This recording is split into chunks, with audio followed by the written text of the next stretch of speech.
परमेश्वर ने आज हमें बड़ौदा में प्रभु की सेवकाई करने का मौका दिया। પરમેશ્વરે વડોદરાની અંદર ફરી એકવાર એમની સેવા કરવાનો સમય આપ્યો। आज सुबह के समय में આ સવારના સમયમાં हम प्रभु के वचनों को सीखने के लिए जा रहे हैं। આપણે પરમેશ્વરના વચનોને શીખવા જઈ રહ્યા છીએ। आइए हम प्रभु के वचन से पढ़ें। આવો આપણે પરમેશ્વરના વચનથી વાંચીએ। दूसरा ग्रंथियों બીજો ક્રોંથીઓ 5 अध्याय 5 અધ્યાય 21 वचन। 21 વચન। Second Corinthians chapter 5 verse 21। બીજો ક્રોંથીઓ 5 અધ્યાય એનું 21 વચન। गुजराती में और हिंदी में दोनों में पढ़ें। ગુજરાતી અને હિન્દી। આપણે તેનામાં દેવના ન્યાયપણા રૂપ થઈએ માટે જેણે પાપ જાણ્યું ન હતું તેને આપણે વાસ્તે પાપ રૂપ કર્યો। जो पाप से अज्ञात था उसी को उसने हमारे लिए पाप ठहराया कि हम उसमें होकर परमेश्वर की धार्मिकता बन जाएं।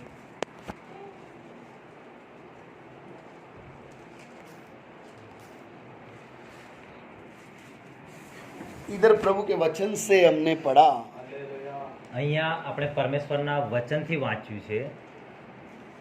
जो पाप से अज्ञात था જેને પાપને જાણ્યું નહોતું वो हमारे लिए पाप ठहराया गया એ આપણા માટે પાપ રૂપ ઠરાવવામાં આવ્યા कि हम उसमें होकर કે આપણે તેનામાં થઈને परमेश्वर की धार्मिकता बन जाएं। પરમેશ્વરનું ન્યાયપણું બની જઈએ। ध्यान से प्रभु के वचन को आप समझें। ધ્યાનથી પરમેશ્વરના વચનને તમે સમજજો। जो पाप से अज्ञात था જેમણે પાપને જાણ્યું નહોતું वो हमारे लिए पाप ठहराया गया। તે આપણા માટે પાપ રૂપ ઠરાવવામાં આવ્યા। क्यों? કેમ? क्योंकि मनुष्य पाप का गुलाम बन गया। માણસ પાપનો ગુલામ થઈ ગયો હતો। जब हम परमेश्वर के वचन को सृष्टि का आरंभ पढ़ते हैं જ્યારે આપણે ઉત્પત્તિની શરૂઆત વાંચીએ છીએ जब हम परमेश्वर की सृष्टि के बारे में पढ़ते हैं જ્યારે આપણે પરમેશ્વરની ઉત્પત્તિ વિશે વાંચીએ છીએ पहले मनुष्य को परमेश्वर ने जब सृष्टि किया પહેલા માણસને જ્યારે પરમેશ્વરે બનાવ્યો पहले मनुष्य को बनाते समय में પહેલા મનુષ્યને બનાવતી વખતે परमेश्वर ने उस मनुष्य को मिट्टी से रचा પરમેશ્વરે એ મનુષ્યને માટીથી બનાવ્યો। लेकिन उसके अंदर जो प्राण और आत्मा डाला પણ એના અંદર જે જીવ અને આત્મા મૂક્યો वो पाप से रहित था। એ પાપ વગરનો હતો। वो उसके अंदर परमेश्वर का स्वरूप और समानता था તેના અંદર પરમેશ્વરનું સ્વરૂપ અને સમાનતા હતી जिसके कारण उसको पाप के बारे में कुछ भी ज्ञान नहीं था।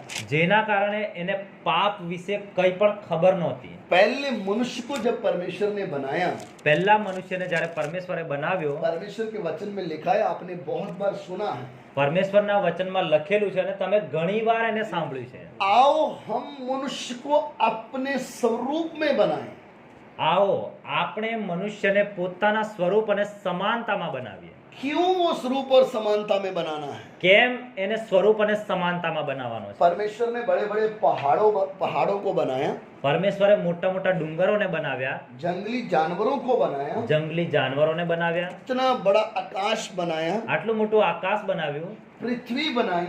ધરતી બનાવી। लेकिन पहले मनुष्य की रचना करते समय પણ પહેલા મનુષ્યને બનાવતી વખતે परमेश्वर ने अपने वचन से नहीं बनाया। પરમેશ્વરે પોતાના વચનથી નહીં, सारी सृष्टि की रचना परमेश्वर ने अपने वचन से की। આખા જગતની રચના પરમેશ્વરે પોતાના શબ્દોથી કરી છે। ये ध्यान देना है आपने, આ ધ્યાન આપવાનું છે તમારે। नहीं तो कल को कोई पूछ ले, अरे ये तो कोई विस्फोट हुआ था उससे बन गया है। કાલે તમને કોઈક ઉલ્લુ બનાવે કે ભાઈ આ તો આવું થયું હતું અને ઉત્પત્તિ સૃષ્ટિની થઈ ગઈ હતી। परमेश्वर का वचन सुनने से बुद्धि खुल जाती है। પરમેશ્વરનું વચન સાંભળવાથી આપણી સમજ ખુલી જાય છે। मुझे ये समझ में आना है कि जैसे ये जो मैंने कपड़ा पहना इसको एक बनाने वाला है।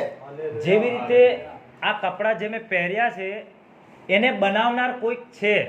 आपने ऐसा देखा है कि मैं बाजार से कपड़ा लाया और उसको ऐसे ही रखा और मेरे साइज का अपने आप ही सिल गया और फिर मैंने पहन लिया? તમે એવું ક્યારે જાણ્યું છે કે આપણે બજારમાંથી કપડું લાવ્યા, ઘરે મૂકી રાખ્યું અને એની જાતે જ આપણા માપ પ્રમાણે તૈયાર થઈ જાય છે? ऐसा होता है कभी? એવું થાય છે ક્યારે? हम सब्जी खरीद के लाए और वो ऐसे रख दिया, 1 घंटे के बाद सब्जी अपने आप बन गई। આપણે શાકભાજી લઈને આવીએ અને ઘરમાં લાવીને મૂકી રાખીએ તો 1 કલાક પછી શાકભાજી એની જાતે બની જાય છે? आपको मालूम है कोई भी काम करने के लिए, अभी ये बिल्डिंग में हम बैठे हैं, અત્યારે આપણે આ બિલ્ડિંગમાં બેઠા છે, कितना दिमाग खर्च करना पड़ा इंजीनियर को। અહીંયા કેટલી બધી બુદ્ધિ વાપરવી પડી હશે एक એન્જિનિયર। छोटी सी बिल्डिंग बनाने के लिए कितने लोगों को भागदौड़ करनी पड़ी। આ નાની બિલ્ડિંગ બનાવવા માટે કેટલા લોકોને ભાગદોડ કરવી પડી હશે। इसलिए परमेश्वर का वचन जब हम सुनते हैं तो ध्यान से समझना, એટલા માટે જ્યારે આપણે પરમેશ્વરનું વચન સાંભળીએ છીએ તો આપણે ધ્યાનથી સાંભળવાનું और जो समझ में आ जाए उसके ऊपर पूरा विश्वास कर लेना है। અને જ્યારે આપણને વચન સમજણ પડી જાય છે તો આપણે એના ઉપર પૂરેપૂરો વિશ્વાસ કરવાનો, तो वो वचन आपकी ताकत बन जाएगा। ત્યારે જ એ વચન તમારી તાકાત બની જશે। परमेश्वर ने सारी सृष्टि की रचना अपने वचन से की, પરમેશ્વરે આખા જગતને પોતાના શબ્દોથી બનાવ્યું છે, लेकिन मनुष्य की रचना वचन से नहीं की। પણ માણસની રચના શબ્દથી નથી કરી। मिट्टी का पुतला बनाया, માટીનું પૂતળું બનાવ્યું, अपने हाथों से रचा પોતાના હાથોથી એની રચના કરી और अपना स्वरूप और समानता उसमें अंदर डाल दिया। અને પોતાનું સ્વરૂપ અને સમાનતા મનુષ્યની અંદર મૂક્યું। सारी सृष्टि में एक ही वस्तु, एक ही चीज थी जो परमेश्वर के साथ मेल खा रहा था। આખા જગતની અંદર એક જ વસ્તુ એવી હતી કે જે પરમેશ્વરની સાથે મેળ ખાતી હતી। वो था पहला मनुष्य, पहली औरत, એ હતો પહેલો મનુષ્ય અને પહેલી સ્ત્રી, जिनको परमेश्वर ने अपने स्वरूप और समानता में बनाया था। જેઓને પરમેશ્વરે પોતાના સ્વરૂપ અને સમાનતામાં બનાવ્યા। परमेश्वर के स्वरूप और समानता का बोलने का मतलब क्या है? પરમેશ્વરના સ્વરૂપ અને સમાનતામાં બોલવાનો અર્થ શું છે? ये बाहर का ढांचा नहीं આ જે બહાર દેખાય છે શરીર નહીં, कि 2 आंख, 2 कान, 2 हाथ, ऐसा नहीं। 2 આંખો 2 કાન કે 2 હાથ આપ્યા એ નહીં। हम परमेश्वर के रूप स्वरूप की जब बात करते हैं तो बाहर की नहीं कर रहे हैं। આપણે જ્યારે પરમેશ્વરના સ્વરૂપ અને સમાનતાની વાત કરીએ છીએ તો આ શરીર જે દેખાય છે એની વાત નથી કરતા। जैसे परमेश्वर प्रेम से भरा हुआ है, જેવો પરમેશ્વર પ્રેમથી ભરાયેલો છે, जैसे परमेश्वर पवित्रता में है, જેવો પરમેશ્વર પવિત્ર છે, जैसे परमेश्वर दयावान है, જેવો પરમેશ્વર દયાળુ છે, जैसे परमेश्वर सबसे प्यार करता है, જેમ પરમેશ્વર બધાને પ્રેમ કરે છે, या अनुग्रहकारी है, જેમ એ અનુગ્રહકારી છે, वो पवित्रता को पसंद करता है। એ પવિત્રતાઈને પસંદ કરે છે। ऐसे ही पहले आदम को देखते ही 2 खड़े हैं तो ऐसे लगेगा एक जैसे। એવી જ રીતે જ્યારે પરમેશ્વર અને આદમ બંને ઊભા હતા તો એમ લાગતું હતું કે બંને એક જ છે। और उसके अधिकार से पता चलता, उसके मुंह से निकलने वाले शब्द से पता चलता, ये अधिकार मनुष्य का नहीं, ये परमेश्वर के साथ मेल खाता है। અને અધિકારથી અને એના કામથી ખબર પડતી હતી કે પરમેશ્વરની સાથે મેળ એક સરખો દેખાય છે। क्योंकि परमेश्वर ने आदम को जब अपना स्वरूप और समानता में बनाया तो अधिकार दिया। જ્યારે પરમેશ્વરે આદમને પોતાના સ્વરૂપ અને સમાનતામાં બનાવ્યો એટલે પરમેશ્વરે એને અધિકાર આપ્યા। जैसे परमेश्वर को आकाश के ऊपर अधिकार, पूरा उसका अधिकार है, જેમ પરમેશ્વરને આખા જગત અને આકાશ ઉપર અધિકાર છે, पृथ्वी और पृथ्वी के नीचे जो समुद्र है उसके ऊपर पूरा अधिकार है। આ પૃથ્વી અને પૃથ્વીની નીચે જે છે અને પાણી અને સમુદ્ર ઉપર અધિકાર છે, ऐसे ही पहले मनुष्य को परमेश्वर ने अधिकार दिया। એવી જ રીતે પરમેશ્વરે પહેલા મનુષ્યને અધિકાર આપ્યો। आकाश के पक्षियों के ऊपर अधिकार था, આકાશના પક્ષીઓ ઉપર તેને અધિકાર હતો, पृथ्वी के ऊपर जो जंगली जानवर थे उनके ऊपर अधिकार था, પૃથ્વીની ઉપર જે જંગલી જાનવરો હતા તેમના ઉપર અધિકાર હતો, पानी में रहने वाले जंतुओं के ऊपर अधिकार था। પાણીની અંદર રહેનાર જીવજંતુની ઉપર પણ અધિકાર હતો। इतना बड़ा अधिकार किसके पास था? आदम के पास। આટલો મોટો અધિકાર કોની પાસે હતો? આદમની પાસે। इसलिए वो परमेश्वर के स्वरूप और समानता का जो हम पढ़ते हैं वो है वो विषय। એટલા માટે આપણે જે વાંચી રહ્યા છે પરમેશ્વરનો સ્વરૂપ અને સમાનતા એ વિષય આ છે। अधिकार, અધિકાર, उसका चाल चलन, એનું ચાલ ચલન, उसके मुंह से निकलने वाला शब्द એના મોઢેથી નીકળનાર શબ્દ अधिकार था। એ અધિકાર રૂપ હતો. आकाश में उड़ने वाले पक्षी को बुलाते समय उसको नीचे आना था। આકાશમાં જે પક્ષીઓ ઉડતા હતા એમને આદમ જ્યારે બોલાવે છે તો એને નીચે આવવું પડતું હતું. जंगली जानवर कितने भी बड़े वो बुलाएगा तो इसको आना है। જંગલી જાનવરો ગમે એટલા મોટા હતા પણ આદમ જ્યારે એને બોલાવે તો એને આવવું પડતું હતું.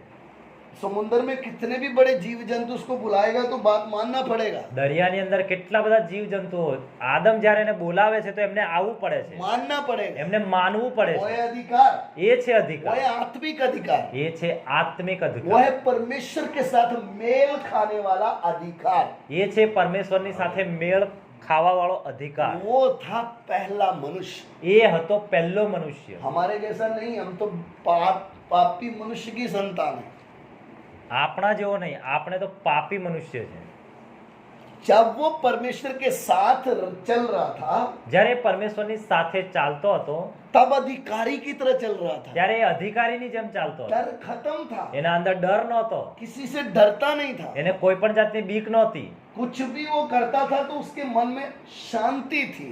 એ કંઈ પણ કામ કરતો હતો એના મનની અંદર શાંતિ રહેતી હતી. लेकिन जिस क्षण पाप उसके अंदर प्रवेश किया, પણ જ્યારે પાપ એના જીવનની અંદર પ્રવેશ કરી ગયો, सबसे पहले उसका अधिकार खत्म हो गया। સૌથી પહેલો એનો અધિકાર છીનવાઈ ગયો. वो परमेश्वर के साथ बात कर सकता था, એ પરમેશ્વરની સાથે વાત કરતો હતો लेकिन पाप ने उसको परमेश्वर के सामने छिपाया। પણ પાપે પરમેશ્વરની સામે આદમને સંતાડ્યો. वो आदम जो परमेश्वर की आवाज सुनने के लिए उसका इंतजार करता था, એ આદમ જે પરમેશ્વરનો અવાજ સાંભળવા માટેની રાહ જોતો હતો, जब परमेश्वर उसको ढूंढ रहा है तो वो झाड़ियों के पीछे छुपा हुआ है। જ્યારે પરમેશ્વર એને ખોળતો હતો ત્યારે ઝાડી પાછળ સંતાયેલો હતો. क्यों छुपा हुआ है? કેમ છુપાયેલો છે? परमेश्वर के साथ मेल खाने वाला स्वरूप नष्ट हो गया, પરમેશ્વરની સાથે મેળ ખાવા વાળું સ્વરૂપ ખતમ થઈ ગયું. इसलिए परमेश्वर को पूछना पड़ा, એટલા માટે પરમેશ્વરે પૂછવું પડ્યું, तू कहाँ है? આદમ તું ક્યાં છે? यानी तेरा स्थान किधर गया? તારી જગ્યા ક્યાં ખોવાઈ ગઈ? तू कहाँ खड़ा था? તું ક્યાં ઊભો હતો? मैंने तुझे क्या बनाया था? મેં તને શું બનાવ્યો હતો? मैंने तेरे को कितना अधिकार दिया? મેં तने કેટલો અધિકાર આપ્યો तू હતો? झाड़ी के पीछे क्यों? તું ઝાડીની પાછળ કેમ तू સંતાયેલો? कहाँ है? તું ક્યાં છે? बोलता तेरी आवाज सुनकर मैं डर गया। આદમ કહે છે કે તારો અવાજ સાંભળીને હું ડરી ગયો. क्यों डर आया? કેમ ડર આવ્યો? पाप प्रवेश किया, કેમ કે પાપ એના જીવનમાં પ્રવેશી ગયું, इसलिए डरने लगा। એટલા માટે ડરવા લાગ્યો. किससे डरने लगा? કોનાથી ડરવા લાગ્યો? अपने बनाने वाले से डरने लगा, પોતાના બનાવનાર પરમેશ્વરથી ડરવા લાગ્યો. जिसके मुंह से निकलने वाले वचन से जीवन मिलता है। જેના મોઢેથી નીકળનાર વચનથી જીવન મળે છે, उसकी आवाज सुन के इसको डर कैसे लगने लगा? એનો અવાજ સાંભળીને આદમને ડર કેવી રીતે લાગે છે? पाप प्रवेश कर गया। એના અંદર પાપ પ્રવેશી ગયું. ये पाप क्या करवाता है? એ પાપ શું કરાવે છે? सबसे पहले आपको परमेश्वर से दूर कर देता है। સૌથી પહેલું કામ પાપનું છે પરમેશ્વરથી અલગ કરવાનું.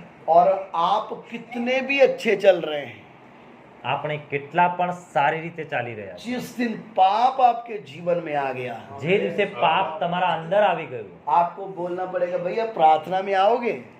આપણે એ વ્યક્તિને કહેવું પડે કે તમે પ્રાર્થનામાં આવશો. आप प्रार्थना में ना आने के लिए बहाने ढूंढने शुरू करोगे। તમે પ્રાર્થનામાં નહીં આવવા માટે બહાનું ખોલશો. आप किसी ना किसी का वजू लेकर कि मैं इधर जाना है, मैं उधर जाना है, ये हो गया है, वो हो गया है, ऐसा नए से नया बहाना करना शुरू करें। તમે કોઈ પણ વ્યક્તિનું બહાનું કાઢી અને આમ જવું છે તેમ જવું છે એવી રીતે નવા નવા બહાના ખોલશો. क्यों? કેમ? आदम किधर? આદમ ક્યાં છે? झाड़ी के पीछे। ઝાડીની પાછળ સંતાયેલો છે. पवित्रताई में वास करने वाला आदम, परमेश्वर का स्वरूप पहना हुआ आदम किसकी आड़ में छिप गया? પવિત્રતામાં રહેનારો આદમ કોની પાછળ સંતાઈ ગયો? एक झाड़ी की आड़ ले रहा है, એક ઝાડીની પાછળ સંતાયેલો છે. लेकिन उसको क्या मालूम? પણ એને શું ખબર? सृष्टि की कोई भी वस्तु उससे छुपी हुई नहीं है। આ જગતની કોઈ પણ વસ્તુ એનાથી સંતાયેલી નથી. परमेश्वर क्या कर रहा है? પરમેશ્વર શું કરે છે? पुकारने लगा, બૂમ પાડે છે, किधर है तू? તું ક્યાં છે? क्यों? કેમ? मैंने तुझे इधर नहीं, झाड़ी के पीछे नहीं डाला था। મેં તને ઝાડીની પાછળ સંતાવા માટે નતો બનાવ્યો. मैंने तुझे बिना कपड़े के नहीं रखा था। મેં તને કપડા વગર નતો રાખ્યો. जैसे मैं रोशनी को ओढ़े रहता हूँ, જેમ હું મહિમાને ઓઢીને ચાલુ છું, ऐसे तुझे भी तो पहनाया था। એવી જ રીતે મેં પણ તને મહિમા ઓઢાડી तू હતી। डर क्यों गया है? તું કેમ ડરી રહ્યો છે? क्या बोलता है?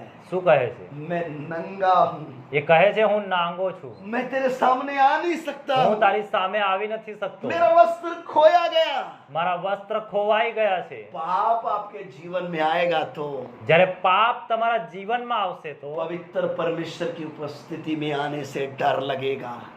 પવિત્ર પરમેશ્વરની ઉપસ્થિતિમાં આવતા બીક લાગશે। आपको ऐसा लगेगा मुझे नहीं जाना है उधर। તમને એવું લાગશે કે મારે ત્યાં ન જવું જોઈએ। ये काम पाप करवाता है। આ કામ પાપ કરાવે છે। ये नहीं सोचना भैया पास्टर जी मुझे बहुत काम कर रहा हूँ, मेरे को अभी टाइम नहीं मिल रहा है। તમે એવું ના વિચારતા કે પાસ્ટર સાહેબ હું બહુ કામ કરી રહ્યો છું, મારી પાસે ટાઈમ જ નથી। परमेश्वर का पवित्र प्रेम आपको खींच के ले आएगा। પરમેશ્વરનો પવિત્ર પ્રેમ તમને ખેંચીને લાવશે। आपके अंदर वो भूख और प्यास है तो आप नुकसान उठा के उसके चरणों में आएंगे। તમારા અંદર જો ભૂખ અને પ્યાસ હશે વચનની તો તમે નુકસાન ઉઠાવીને પણ આવશો। लेकिन पाप ने क्या कर दिया? પણ પાપે શું કર્યું?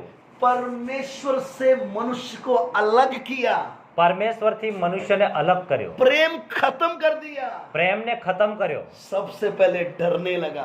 સૌથી પહેલા આદમ ડરવા लाग्યો और परमेश्वर पूछते समय અને પરમેશ્વર જ્યારે એને પૂછે છે जवाब क्या है? એનો જવાબ શું છે? तुझे किसने बताया कि तू नंगा है? તને કોને કહ્યું કે તું નાંગો છે? क्या तूने वो फल खाया है? શું તે ફળને જ ખાધું છે? आगे से जवाब क्या आ रहा है? આગળથી જવાબ શું આવે છે? एक नम्रता का जवाब नहीं है, એક નમ્રતા ભરેલો પસ્તાવા રૂપીનો જવાબ નથી। एक पश्चाताप का जवाब नहीं है। પસ્તાવો કરીને જે માણસ જવાબ આપે છે એના જેવો જવાબ નથી। क्या बोल रहा है? શું કહે છે? जिस स्त्री को तू मेरे को रहने के दिया उसने मुझे खिला दिया है, જે સ્ત્રી તે મને રાખવા માટે આપી હતી उसने मुझे खिलाया है। એ સ્ત્રીએ મને ફળ जो ખવાડ્યું। तूने स्त्री दी थी, જે તે મને આપ્યું હતું એ સ્ત્રી उंगली किसके ऊपर उठाई? એને આંગળી કોની ઉપર ઉઠાવી? गलती किसकी है? ભૂલ કોની છે? तेरी। તમારી। तूने वो औरत मुझे दी, તમે જે સ્ત્રી મને આપી उसने मुझे खिलाया। એ સ્ત્રીએ મને ફળ ખવડાવ્યું છે। आज भी मनुष्य क्या करता है? આજે પણ મનુષ્ય શું કરે છે? जब शादी होती है જ્યારે લગ્ન થાય છે सेरा बांध के जाता है, પાઘડી પહેરીને જાય છે, घोड़े पे चढ़ के जाता है, ઘોડાની ઉપર ચડીને જાય છે, नाचता नाचता जाता है, નાચતો કૂદતો જાય છે, खाना पीना खाता है, ખાય અને પીવે છે, सब कुछ બધું જ सब खुशी से होता है। બધું આનંદથી થાય છે। लेकिन 2-4 साल के बाद પછી 2-4 વર્ષ પછી जो बिचवाई होता है જે ભાંજેડિયો હોય છે गालियां उसको निकालता है। ગાળો એ ભાઈને બોલે છે। तब उसको पूछे तेरे को किसने बोला था नाच नाच के जाने के लिए? ત્યારે એને પૂછવાનું કે તને કોને કીધું તું નાચતા કૂદતા तब જતા? तो बड़ा खुश था। ત્યારે તો તું બહુ આનંદ કરતો હતો। यही आदम के साथ था। એ જ આદમના જીવનમાં जब स्त्री को परमेश्वर लेकर आया, જ્યારે સ્ત્રીને પરમેશ્વર લઈને આવ્યો, आदम को उठाया, આદમને ઉઠાડ્યો ઊંઘમાંથી। ઉઠ। तो ये उठते क्या बोलता है? એ ઉઠતાની સાથે શું કહે છે? ऐसा नहीं पूछता आप कहाँ से आए हो, એવું નહીં કહેતો કે તું ક્યાંથી આવી ये છે। बोलता है ये मेरी है। એ તો સીધો કહે છે કે આ મારી છે। परमेश्वर को भी बोले तू अप साइड है, ये मेरी है।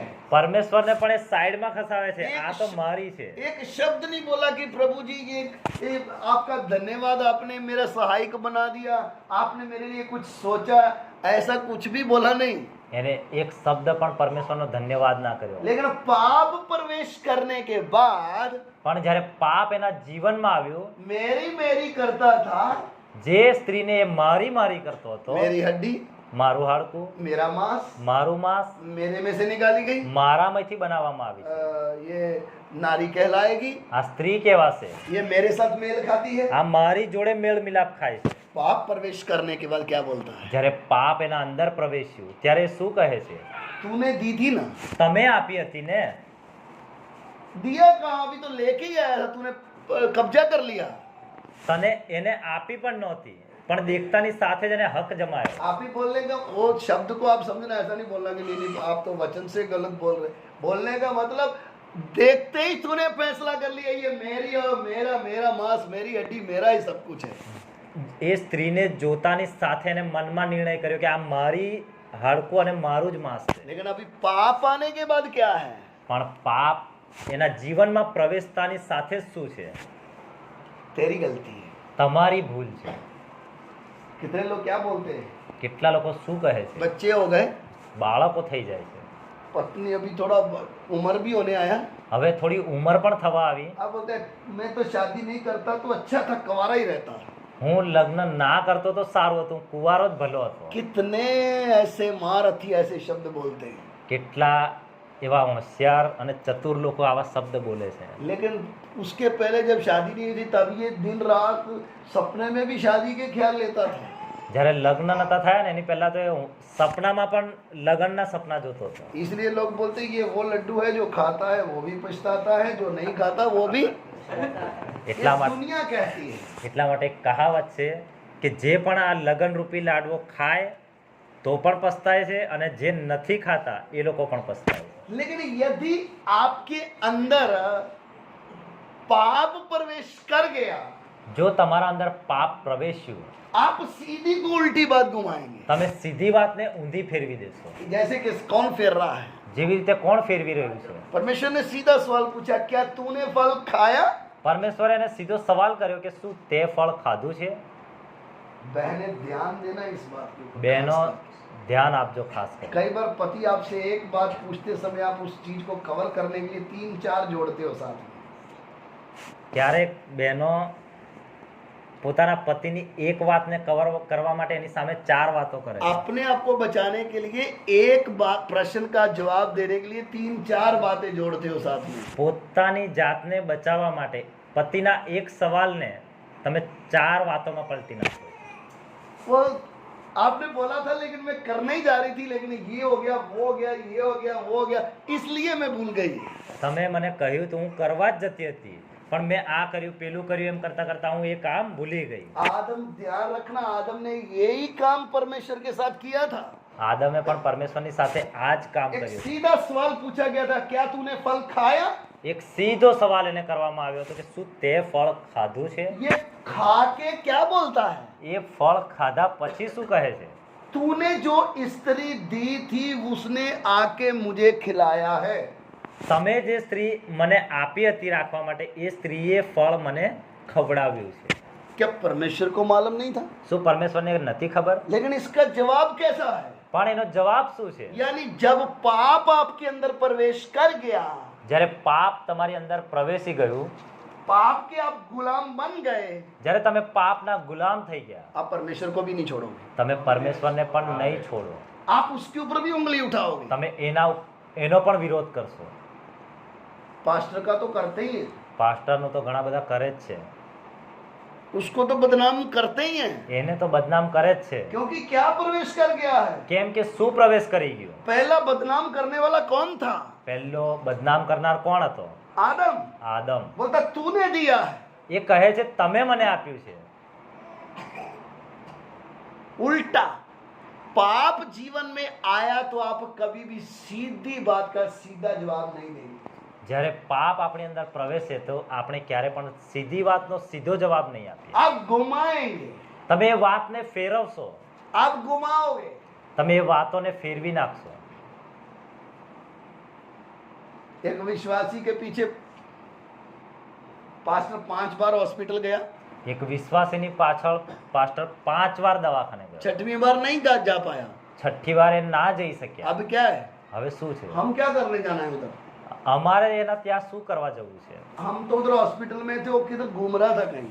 હું જ્યારે દવાખાનામાં પડ્યો હતો ત્યારે એ તો ફરતો હતો. इसलिए अब हम क्या करने जाएंगे? હવે અમે એમના ત્યાં કેમ જઈએ? हॉस्पिटल नहीं है विषय, વિષય હોસ્પિટલ નથી, पाप प्रवेश कर चुका है. પાપ એના અંદર પ્રવેશી ગયું છે. पाप प्रवेश करने के बाद आदम परमेश्वर के साथ टेढ़ी बातें करने लगा. જ્યારે પાપ એની અંદર પ્રવેશી ગયું તો આદમ પરમેશ્વરની સાથે વાંકી વાત કરવા માંડ્યો, टेढ़ा जवाब. એનો વાંકો જવાબ આપ્યો. पास्टर जी पूछेगा, भैया संगति में नहीं आए, काफी दिन हो गए. જ્યારે પાસ્ટર સાહેબ પૂછે છે કે ભાઈ તું સંગતિમાં કેમ નથી આવ્યો? बीवी बच्चे सब लेके आ जाऊं, मेरा राशन का पूरा पालोगे आप? काम नहीं करना क्या? બૈરી છોકરા બધું લઈને આવી જાવ, તું મને પાળીશ, મારે કામ ધંધો નહીં કરવાનો? मेरे जैसा होगा तो बोलेगा ले आ. जब दिन में 4 बार घुटनों में खड़े करके प्रार्थना कराई ना, तो अगले दिन बोलेगा नहीं, करिया का अच्छा. हाँ, મારી જેવો ને જો એવું કહેશે તો હું એને કહીશ કે આ તું લઈ આવ, જ્યારે 4 વખત એને ઘૂંટણે બેહાડીને હું પ્રાર્થના કરાવીશ તો બીજા દિવસે ઓટોમેટિક એ ફરાર થઈ જાય. कड़िया काम ही अच्छा है, કડિયા કામ જ બરાબર છે. इसलिए ध्यान दें, એટલા માટે ધ્યાન આપજો. पाप अंदर आएगा तो आपकी भाषा बदलेगी. પાપ જ્યારે આપણા જીવનમાં આવે છે તો આપણા શબ્દ અને ભાષા બદલાઈ જાય. पाप, सबसे पहले मैंने बताया पाप क्या करता है.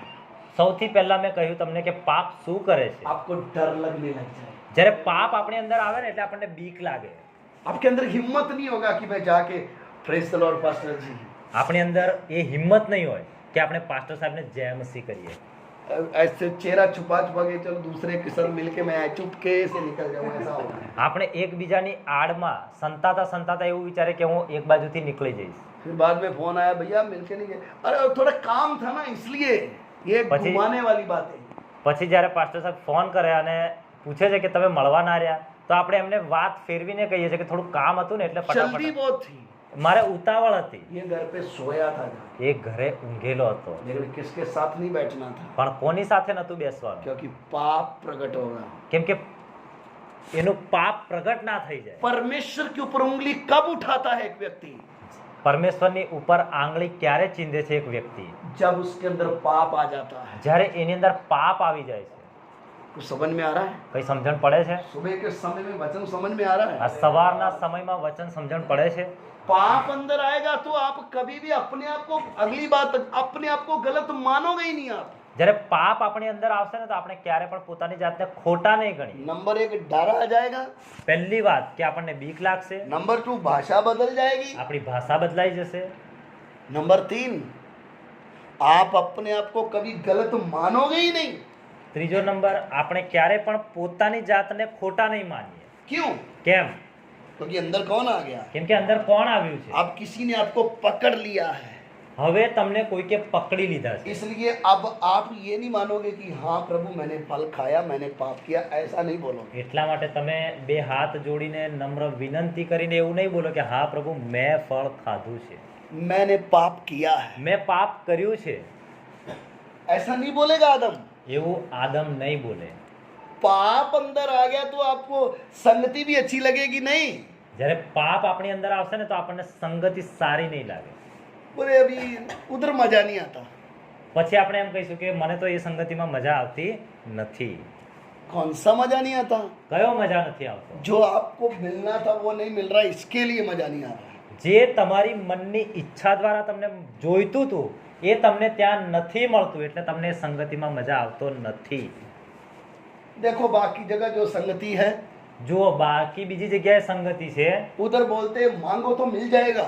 ત્યાં એવું કહે છે કે તમે માંગો તો તમને મળશે. हम खाली हाथ जाते हैं, અમે ખાલી હાથે જઈએ છે, दोनों बोरे भर के लेके आते हैं. બે હાથે થેલા ભરીને લાવીએ છીએ. क्योंकि पास्टर जी बहुत जोर से प्रचार करता કેમ है, કે પાસ્ટર બહુ જોરથી પ્રચાર કરે છે. मांगोगे तो दिया जाएगा. માંગો તો તમને મળશે. हम बहुत कुछ मांगा, અમે ઘણું બધું માંગ્યું मिल लिया. અને મળ્યું. इसलिए वो सही जगह है. એટલા માટે એ સંગતિ સારી છે. इधर तो क्या बोलते हैं, અહીંયા તો શું કહે છે? जो है सब त्याग दो. જે છે એને પણ છોડી દો. आज समय आने पे प्राण भी प्रभु के लिए देना पड़ेगा. સમય આવે પોતાનો જીવ પણ પ્રભુને માટે આપવો પડશે. कौन जाएगा इधर? આવી સંગતિમાં કોણ જાય? ये अलग ही है. આ અલગ સંગતિ છે. ध्यान देना. ધ્યાન આપજો. आदम को परमेश्वर जब पूछता है, આદમને જ્યારે પરમેશ્વર પૂછે છે पाप किया हुआ आदम अपने आप को कभी गलत नहीं मानेगा. પાપથી ભરાયેલો આદમ પોતાની જાતને ખોટો નથી માનતો. आज भी किसी दारू पीने वाले को पूछो, આજે પણ કોઈક દારૂ પીવાવાળાને પૂછો. आप इधर पीने वाला कोई बैठा है तो मैं, आप ये नहीं समझना कि आपके बारे में जानता हूँ, मुझे नहीं मालूम. જો અહીંયા કોઈ દારૂ પહેલી પીનાર વાર વ્યક્તિ આયા હોય. બેઠું હોય અને પહેલી વાર આયા હોય તો એમને એવું નહીં કે ભાઈ એમના વિશે ખબર છે. मैं ऐसे ही बोल रहा हूँ. આ પ્રભુના આત્મા સમજાને દ્વારા કે કામ લીએ. થાય છે. दारू पीने वाले को बोलो भैया मत पी, દારૂ પીવાવાળાને તમે એમ કહો કે દારૂ ના પીશ, वो बोलेगा तूने पिया कभी? એ એવું કહે કે તે કોઈ દિવસ પીધો છે દારૂ? एक बार पी के देख, તું એકવાર દારૂ પીને જો, बहुत मजा आता है. બહુ મજા આવે. टेंशन खत्म हो जाता है. તારું બધું ટેન્શન નીંદ ઉતરી अच्छी જાય, आती है. તને ઊંઘ સારી આવશે. क्यों? કેમ? पाप अंदर बैठा है. કેમ કે એના અંદર પાપ બેઠેલું છે. समझ में आ रहा है? સમજણ પડી તમને? पाप अंदर है तो पापी कभी अपने आप को मानेगा ही नहीं कि मैं पापी हूँ, જે વ્યક્તિના અંદર પાપ છુપાયેલું છે એ વ્યક્તિ ક્યારે પણ પોતાની જાતને પાપી क्योंकि નહીં वो માને, पाप की शक्ति ने आपको पकड़ लिया है। કેમ કે પાપની તાકાતે તમને દબાવી રાખ્યા છે। पूरी दुनिया आज क्या नहीं मान रही, આખી દુનિયા આજે શું નથી માનતી? गपला करने के बाद भी बोलते नहीं नहीं हम तो सही हैं, ખોટું કરનારા વ્યક્તિઓ પણ એમ કે ના ના અમે તો સાચા છે, हम तो सही हैं। અમે તો સાચા છે। हमारे काजू भैया को पूछा, मान लो काजू भैया प्रभु में नहीं है, માનો કે કાજુભાઈ પ્રભુમાં નથી, पूछा भैया ओ, कितनी दिहाड़ी हुई थी, 10 हुई थी, हाँ हाँ लखी तो ना 10-12 जो भी है। તો આપણે એમને પૂછીએ છીએ કે કાજુભાઈ કેટલી 10 હાજરી થઈ હતી? તો કાજુભાઈ એમ કે હા હા લખી દો ને 10 હાજરી થઈ હતી। हुआ तो 8 ही था, થઈ તો 8 જ હાજરી, लिख दो ना। લખી દો ને। थोड़ा काम अच्छा करता है, सेठ भरोसा करता है। એ કામ સારું કરે છે અને શેઠ ભરોસો કરે છે। ये एक पापी व्यक्ति के चिन्ह है। આ એક પાપી વ્યક્તિનું નિશાન છે। एक विश्वासी जो पाप से रहित हो गया, એક વિશ્વાસી જે પાપથી બહાર છે, 1 रुपया 1 રૂપિયો अगर किसी का ले लिया, જો કોઈનો લઈ લીધો, भूल से लिया या घुमा फिरा के लिया, ભૂલથી લીધો કે ફેરવીને લીધો હોય,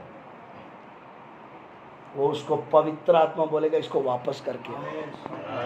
એને પવિત્ર આત્મા કહેશે કે તું એને પાછો આપ। पवित्र आत्मा हिलना नहीं है, ध्यान देना। પવિત્ર આત્મા સંગતિમાં બેસીને હલવાનું નથી, उसको पवित्र आत्मा नहीं बोलते हैं। એને પવિત્ર આત્મા ના કહેવાય। वो आपको थोड़ा एक ने इधर हाथ मारा, एक ने उधर मारा, आप भी थोड़ा थोड़ा हिलने लग गए। આપણી આજુબાજુ વાળા આપણને એકબીજાએ ધક્કો મારે તો આપણે હલવા લાગી ગયા। आपने हजारों रुपए एक गरीब व्यक्ति का ब्याज खा के डकार भी नहीं मारा और फिर बोलते हम विश्वासी हैं। આપણે હજારો રૂપિયા એક ગરીબ વ્યક્તિના ડકારીને ब्याज लेकर खा गए, વ્યાજ લઈને આપણે ખાઈ ગયા, फिर बोलते हम प्रभु में हैं। પછી આપણે એમ કહીએ છીએ કે અમે પ્રભુમાં છે। स्वर्ग आपके लिए है, સ્વર્ગ શું તમારા માટે છે? ऐसे लोगों के लिए है। આવા વ્યક્તિઓ માટે फिर છે। बोलते नहीं ये संगति अच्छी नहीं है। પછી એમ કહે છે કે આ સંગતિ સારી નથી। क्यों? કેમ? थोड़ा कान में गरम तेल जाता है ना तो मैल निकल जाती है अच्छे से, થોડો કાનમાં ગરમ તેલ જાય ને તો કાનનો મેલ બહાર सुनने की નીકળે, शक्ति बढ़ जाती है। સાંભળવાની તાકાત વધી જાય फिर છે। प्रभु की आवाज सुनने के लिए कान हमेशा तैयार रहते हैं। પછી પ્રભુનો અવાજ સાંભળવા માટે કાન હંમેશા ये તૈયાર રહે। वचन में लिखा हुआ है એ વચનમાં લખેલું कि છે तुम्हारे कान भारी हो गए हैं। તમારા કાન વજનદાર થઈ ગયા છે, इस भारी मतलब बंद हो गए, इसलिए तुम मेरी आवाज नहीं सुन सकते। એટલા માટે તમે મારો અવાજ નથી સાંભળી सकता। समझ में आ रहा है? સમજણ પડી તમને? आदम का जवाब क्या है? આદમનો જવાબ શું છે? मैं गलत नहीं हूँ, હું ખોટો નથી, गलत तू है जिसने मेरे को बीवी दी। ખોટા તમે છો કે સ્ત્રી તમે મને આપી। और परमेश्वर ने स्त्री को पूछा, અને પરમેશ્વરે સ્ત્રીને પૂછ્યું तूने अपने पति को क्यों खिलाया? તે તારા ઘરવાળાને કેમ ખવડાવ્યું? और जिसका पति चालाक होता है वो औरत भी उसका थोड़ा झूठ मीठ खाती है, वो भी चालाकी होती है। જેનો ઘરવાળો આટલો ચાલાક હોય તો એ પત્ની પણ એનું જ એઠું ખાય છે, એટલે એ પણ એટલી હોશિયાર હોય છે। थोड़ी बहुत उसके गुण आ जाते हैं, એના ગુણ પણ એની અંદર આવી જાય वो છે। भी परमेश्वर को क्या बोलती है? એ પણ પરમેશ્વરને શું કહે છે? मैंने नहीं खाया, ના ના મેં નથી ખાધું, सांप ने खिलाया। સાપે ખવડાવ્યું। परमेश्वर को समझ में आ गया इनमें से मानने वाला कोई नहीं, પરમેશ્વરને ખબર પડી ગઈ કે આ બંનેમાંથી કોઈ પણ માનનારો क्योंकि નથી, पाप प्रवेश कर चुका है। કેમ કે પાપ એના અંદર પ્રવેશ કરી ચૂક્યું છે। पाप ने पहले मनुष्य को परमेश्वर का दुश्मन बनाया। પાપે પહેલા મનુષ્યને પરમેશ્વરના વિરોધી બનાવ્યા। उस दिन से आदम हर काम परमेश्वर की इच्छा के खिलाफ करने लगा। તે સમયથી આદમ દરેક કામ પરમેશ્વરની ઈચ્છાની વિરુદ્ધ उसका કરવા, मतलब એનો અર્થ पाप प्रबल होने लगा। પાપ દિન પ્રતિદિન વધવા લાગ્યું। पाप ने कब्जा करना शुरू कर दिया। પાપે પોતાનો અધિકાર કર્યો, परमेश्वर से संबंध टूट गया। પરમેશ્વરથી સંબંધ તૂટી ગયો। आदम 930 साल जिया, આદમ 930 વર્ષ જીવ્યો, लेकिन परमेश्वर की आवाज, परमेश्वर की उपस्थिति के बिना। પણ પરમેશ્વરની ઉપસ્થિતિ વગર। कैसे? કેવી રીતે? पाप के अधीन आ गया। પાપની અધીનતામાં આવી ગયો। 2 बच्चे पैदा हुए। બે બાળકોને જન્મ આપ્યો। बड़े का नाम क्या था? મોટાનું નામ શું હતું? केन। કેન। छोटे का नाम નાનાનું નામ हाबिल। હાબીલ। दोनों भेंट चढ़ाने के लिए गए। બંને જણ બલિદાન ચડાવવા માટે ગયા। परमेश्वर ने छोटे वाले की भेंट को ग्रहण किया, પરમેશ્વરે નાના દીકરાની બલિદાનને ગ્રહણ કર્યું। बड़े वाले को बोला तेरा नहीं चाहिए।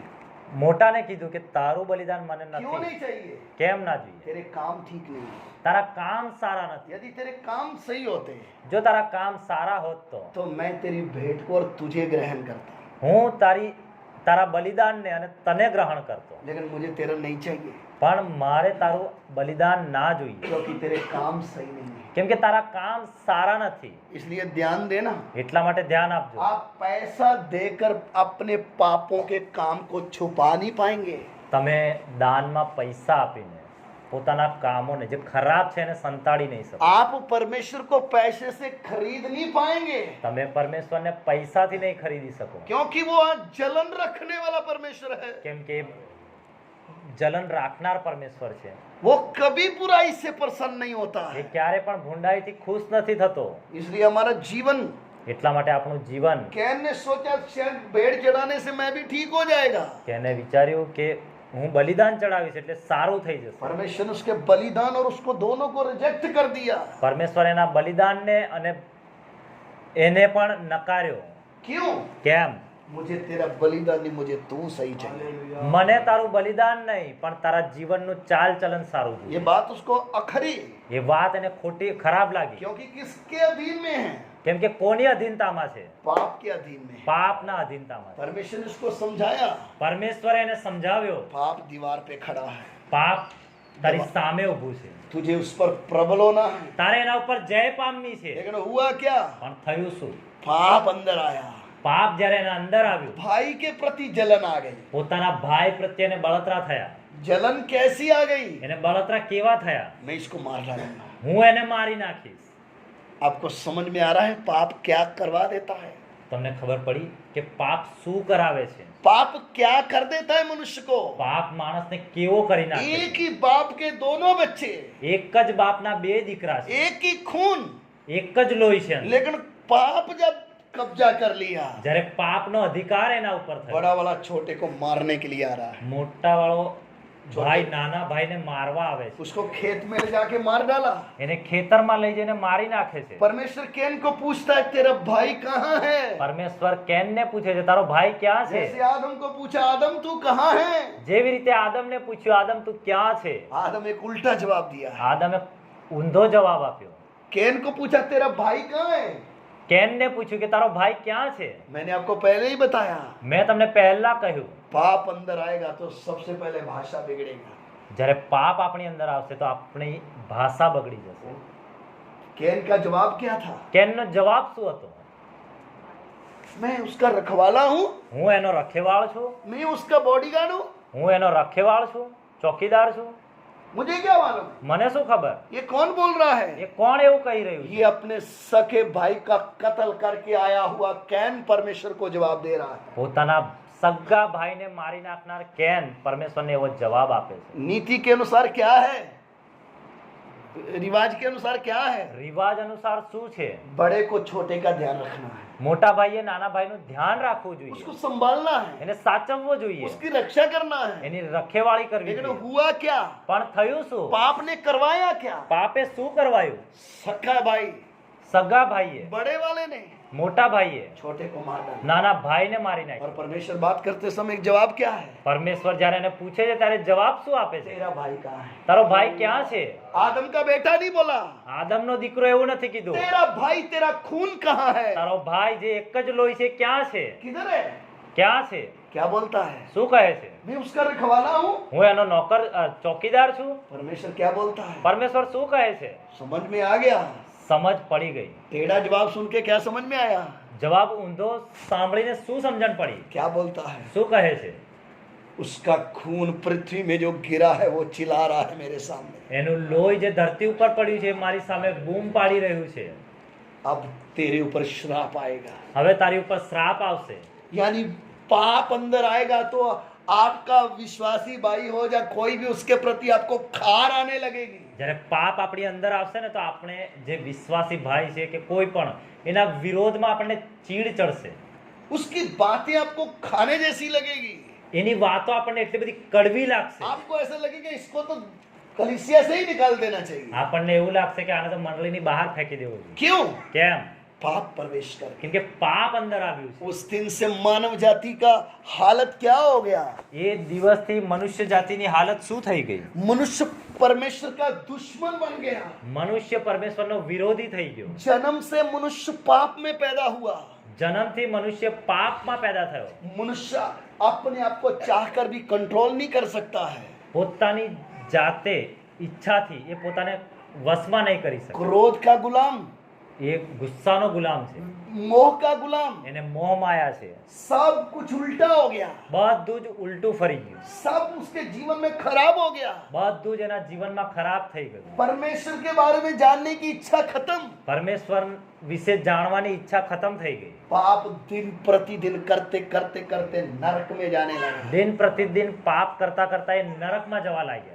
नरक में जाते हुए परमेश्वर अपने बनाए हुए मनुष्य को देख रहा है। નરકમાં જતા મનુષ્યને પરમેશ્વર જેને પોતાના હાથોથી બનાવ્યા એને ध्यान જોઈ से રહ્યો છે। सुने, ધ્યાનથી સાંભળજો। जिसको अपने स्वरूप में बनाया था, જેને પોતાના સ્વરૂપમાં બનાવ્યો હતો, जिसके अंदर आत्मा डाला, જેના અંદર પોતાનો આત્મા મૂક્યો, वो पाप करने के बाद वो आत्मा नरक में तड़फ रहा है। પાપ કર્યા પછી એ મનુષ્યનો આત્મા નરકની આગમાં તડપી રહ્યો। वो तड़पना कौन देख रहा है? એ તડપવું કોણ જોઈ રહ્યું છે? वो बनाने वाला सृष्टिकर्ता देख रहा है। એ બનાવનાર પરમેશ્વર જોઈ રહ્યો છે। इसलिए क्या करना पड़ा? એટલા માટે શું કરવું પડ્યું? परमेश्वर को अपने पुत्र को इस पृथ्वी में भेजना पड़ा। પરમેશ્વરે પોતાના દીકરાને આ પૃથ્વી ઉપર મોકલવો પડ્યો। वो पाप से अज्ञात था। એ પાપથી અજાણ્યો હતો। परमेश्वर का वचन मैंने पढ़ा, वो पाप से अज्ञात था। પરમેશ્વરના વચનમાં આપણે હમણાં વાંચ્યું કે પાપથી અજાણ્યો હતો। उसका मतलब क्या है? એનો અર્થ શું છે? पाप का मजा क्या होता है, पाप कैसे करके अनुभव लिया जाता, वो उसको मालूम नहीं है। પાપનો મજા કેવી રીતે લેવાય ને એમને ખબર નહોતી। ये अनुभव नहीं એ है। અનુભવ નથી। तो भी पूरी मानव जाति का पाप उसके ऊपर ठहरा दिया गया। તો પણ આખી મનુષ્ય જાતિનું પાપ એના ઉપર મૂકવામાં આવ્યું। किसके ऊपर ठहरा दिया गया? કોના ઉપર મૂકવામાં આવ્યું? परमेश्वर का पुत्र मनुष्य के रूप में इस दुनिया में चल જે रहा है। પરમેશ્વરનો પુત્ર મનુષ્યના રૂપમાં સંસારમાં ચાલી રહ્યા છે, उसको पाप ठहराया गया। એને પાપ ગણવામાં આવ્યું। यशाया की पुस्तक में क्या लिखा है? યશાયાના પુસ્તકમાં શું લખેલું છે? परमेश्वर का वचन कहता है, પરમેશ્વરનું વચન કહે છે उसका ना कोई स्वरूप था, ना कोई रूप था। એનું ના કોઈ સ્વરૂપ અને ના રૂપ હતું। उसको पहचान भी नहीं सकते थे। એને ઓળખી નહોતા શકતા। उसने हमारे पापों को उठाया। એમને આપણા પાપોને ઉઠાવ્યા। हमारे कारण वो घायल किया गया। આપણા માટે માર ખાધેલા થયા। यहोवा ने हम सब का पाप का भार उसके ऊपर डाल दिया। પરમેશ્વરે આપણા બધાના પાપનો વજન એના ઉપર મૂક્યો। वो पाप का वजन क्या है? એ પાપનો વજન શું છે? उसके मुंह पे थप्पड़ मार के मुंह सुजा दिया गया। એના મોઢા ઉપર થપ્પડ મારી એના મોઢાને સુજાવી દીધું।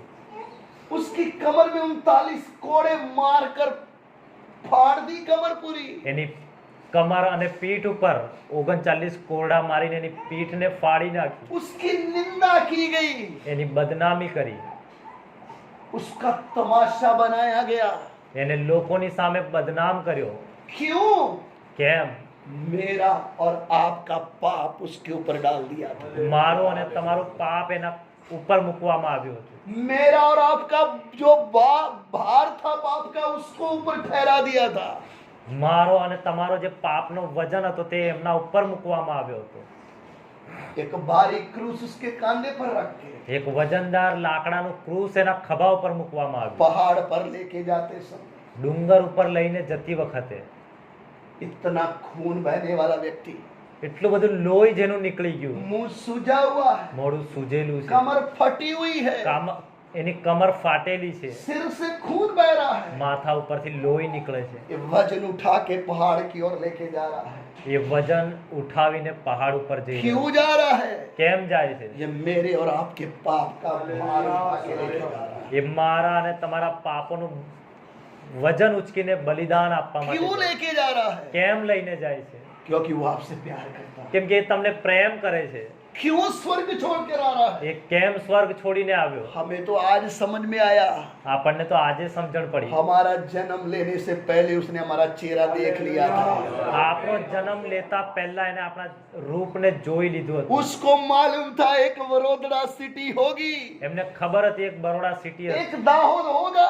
એક દાહોદ હશે। जब हिंदुस्तान का नक्शा भी नहीं बना तब से वो हमें जानता है। જ્યારે આ ભારત દેશનો નકશો નથી બન્યો ત્યારથી આપણને જાણે છે। तब से वो बोझ उठा के लेके चल रहा है। ત્યારથી આપણા પાપોનો બોજ ઉઠાવીને तब ચાલે से છે। उसके दिमाग में था मुझे इनको छुड़ाना है। ત્યારથી એમના હૃદયમાં એ વાત હતી કે મારે એમને આઝાદ કરવા છે।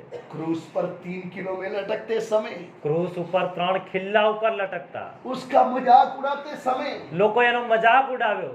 प्यासे ने पानी मांगा, જ્યારે તરસ્યા થયા અને એમને પાણી માંગ્યું, लोगों ने सिरका पिलाया। લોકો એમને કડવો રસ પીવડાવ્યો। क्यों? કેમ? मेरा और आपका पाप का बोझ उसके ऊपर डाला। કેમ કે મારો અને તમારા પાપનો બોજ એના ઉપર હતો। मेरे प्यारो, यदि वो पाप ना ठहराया गया होता, જો એ આપણા માટે જો એ પાપ ના ઠરાવવામાં આવ્યા હોત मैं और आप कभी धर्मी बन नहीं सकते थे, તો હું અને તમે ક્યારે પણ ધર્મી નહીં બની क्योंकि શકતા। हम परमेश्वर के दुश्मन थे। કેમ કે આપણે પરમેશ્વરના વિરોધી હતા। जब हम क्रूस की ओर देखते तो हमें क्या दिखाई पड़ता है? જ્યારે આપણે ક્રૂસ તરફ જોઈએ છે તો આપણને શું દેખાય છે? मेरे पाप का बोझ उसके ऊपर डाला गया। મારા પાપોનો બોજ એના ઉપર મૂકવામાં આવ્યો છે। प्रभु यीशु मसीह ने मेरे लिए क्या किया है? પ્રભુ યેશુ મસીહે મારા માટે શું કર્યું છે? मेरे लिए उसने शरीर में दुख उठाया, મારા માટે એમને શરીરમાં દુઃખ ઉઠાવ્યું। उसके प्राण और आत्मा ने दुख उठाया। એમના જીવ અને આત્માએ દુઃખ ઉઠાવ્યું। जिस तड़पने वाली आग में मुझे जाना था, જે તડપવા વાળી આગમાં મારે જવાનું હતું, जब उसकी आत्मा उधर तड़प रही थी, જ્યારે એનો આત્મા એ જગ્યાએ તડફી રહ્યો હતો, वो क्रूस पर चिल्लाया, એ ક્રૂસ ઉપર चिल्ला रहा है, એ બૂમ પાડી રહ્યો છે, एली एली लमा सबक्तानी, हे मेरे पिता तूने मुझे क्यों छोड़ा? હે મારા પિતા તે મને કેમ છોડી દીધો? उसका प्राण, उसका आत्मा वो दर्द सह रहा है। એનો જીવ અને આત્મા એ દર્દને સહન કરી રહ્યો છે। इसलिए जब मुझे ये समझ में आ गया, એટલા માટે જ્યારે મને આ સમજણ પડ્યું तब मैंने यीशु मसीह के ऊपर विश्वास किया। ત્યારે મેં પ્રભુ યેશુ મસીહ ઉપર વિશ્વાસ કર્યો। मैं उससे कुछ पाने के लिए नहीं, હું એની પાસે કઈ પામવા માટે નહીં, मेरे पाप का बोझ उसने उठाया, ये मुझे समझ में आ गया। મારા પાપનો બોજ એમને ઉઠાવ્યો એ મને સમજણ પડી ગઈ। मैं यीशु मसीह के ऊपर विश्वास क्यों कर रहा हूँ? હું પ્રભુ યેશુ મસીહ ઉપર વિશ્વાસ કેમ કરી રહ્યો कुछ છું? पाने के लिए नहीं, મને કઈક શરીરની વસ્તુઓ મળી જાય એટલા માટે નહીં। समय आने पे मुझे प्यार के बदले अपना जान भी देना पड़े तो मैं दूंगा। સમય આવે પ્રભુના પ્રેમના બદલામાં જો મારે જીવ આપવો પડે ને તો પણ હું આપવા તૈયાર છું। मैं किसी के कहने से उसके पीछे नहीं चल रहा हूँ, હું કોઈના કહેવાથી એની પાછળ નથી ચાલતો। मैं उसके प्रेम की डोरी से बंध कर चल रहा हूँ। હું એના પ્રેમના દોરામાં બંધાઈને ચાલુ છું। मैं यीशु मसीह को हृदय से प्यार करते हुए उसके पीछे चल रहा हूँ, હું પ્રભુ યેશુને હૃદયથી પ્રેમ કરીને એની પાછળ क्योंकि ચાલું। मुझे छुटकारा महसूस हुआ है। કેમ કે હું આઝાદ થઈ ગયો છું। मुझे महसूस हुआ कि मैंने छुटकारा पाया है। મને અનુભવ થયો કે મેં આઝાદ થયો છું। मैं पाप से छूट गया हूँ, मुझे महसूस हुआ है। પાપના બંધનોથી છૂટી ગયો છું એવો મને मैं અનુભવ થયો। शैतान से छूट गया हूँ, मुझे महसूस हुआ है। હું શૈતાનના હાથમાંથી બચી ગયો છું એવો મને અનુભવ થયો છે। मैं फ्री हो गया हूँ, मुझे ये अनुभव है। હું એકદમ છુટકારો પામી ગયો છું એવો મને અનુભવ થયો। मैं उद्धार पाकर जी रहा हूँ, ये महसूस हो रहा है। હું તારણને પામીને જીવી રહ્યો છું એવું મને इसलिए અનુભવ मैं થયો। यीशु के पीछे चल रहा हूँ। એટલા માટે હું પ્રભુ યેશુની પાછળ ચાલી રહ્યો છું। प्रिय भाई और बहनों, પ્રિય ભાઈ અને બહેન, इस यीशु के पीछे चलना है तो આ ઈસુની પાછળ ચાલવું હોય તો आपके जीवन से पाप को निकालना है। તમારા જીવનથી પાપને છોડવાનું છે। आपको निर्णय करना होगा। તમારા જીવનથી તમારે નિર્ણય કરવાનો છે। आपके पाप ने आपके प्रभु को क्रूस पर लटका दिया। તમારા પાપોએ તમારા પરમેશ્વરને ક્રૂસ ઉપર ટાંગ્યો છે। पाप का जीवन चाहिए या क्रूस पर लटका हुआ यीशु चाहिए? પાપ ભરેલું જીવન જોઈએ છે કે જેને બલિદાન આપ્યું છે ઈસુ જોઈએ છે। पाप में जीना पसंद करेंगे, यीशु के लिए जीना पसंद करेंगे? પાપ માટે જીવવાનું તમે પસંદ કરશો કે પ્રભુ યેશુ માટે જીવવાનું પસંદ वो કરશો? निर्णय आपका है। એ નિર્ણય તમારો છે। आइए अपनी आंखें बंद करें, આવો તમારી આપણે પોતાની આંખોને બંધ કરી इस वचन के ऊपर हम ध्यान करेंगे। આ વચન ઉપર